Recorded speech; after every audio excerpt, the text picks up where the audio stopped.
Good morning. How are you today? Well, 1 week to the big election, E-Day. And what do we have before us? We have a fear, although Biden's ahead, a fear of chicanery and evil doings by these guys. Many years ago, I managed to campaign for a state Senate candidate, Emily Miller.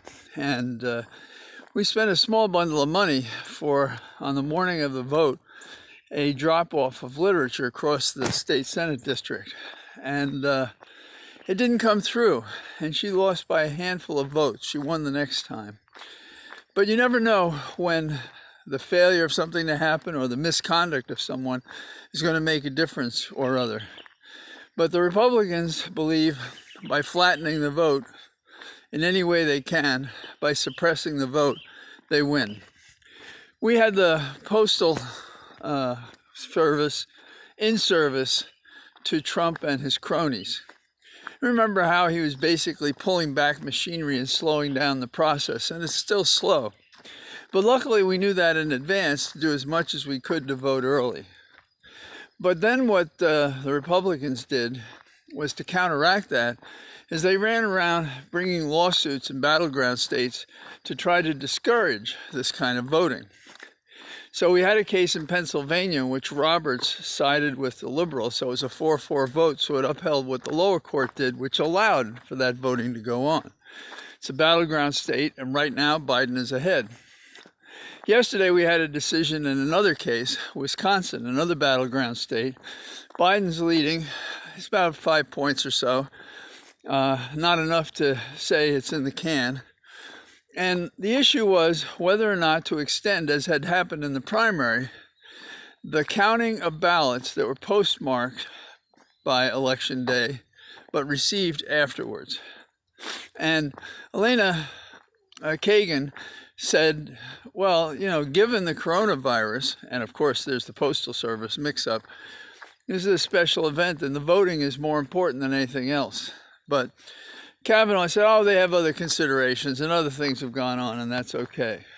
So we have the juxtaposition of the election as we did in 2000, in which we had the fight of Gore v. Bush, in which the Supreme Court basically decided the election by its decision to cut off the counting. And are we going to be in that situation again? Perhaps, with an even stronger Republican court. So last evening, they couldn't get it fast enough. They successfully voted for Associate Justice Barrett to join the court, and that'll happen on Tuesday, when the challenges may come about. Isn't that a perfect collision? And I had the feeling when I listened to Moscow Mitch yesterday in one of his statements, I heard a snippet, and I thought what he was saying was, this is our legacy for years to come. And it was like he appreciated that they're going to lose the Senate. It's not certain by any means, and they're doing everything they can to suppress the vote, but it is highly likely that it will happen.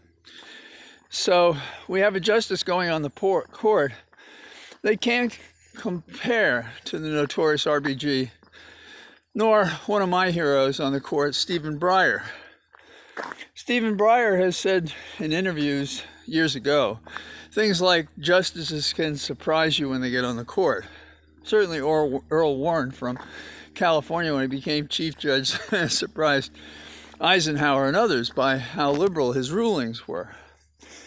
But I don't think that's going to happen with Barrett. She doesn't have the scope of a man like Warren. She doesn't have the skill of a Stephen Breyer. And she has the bias of a cultish Catholic view. A political view, not a Christian view, not the Sermon on the Mount view. So we have a battle ahead of us. Right now the wind is at our back, but what we're concerned about is that in a traditional election we would do fine. In this election we can't be sure because of the cheating. We really need a third world monitor of our own election. So you've no doubt voted. Get a friend out to vote that you didn't think would vote. Contributing funds matters because there will be fights, at least in the battleground states, unless they're clear winners. And otherwise, get out. All of a sudden, the sun has come out.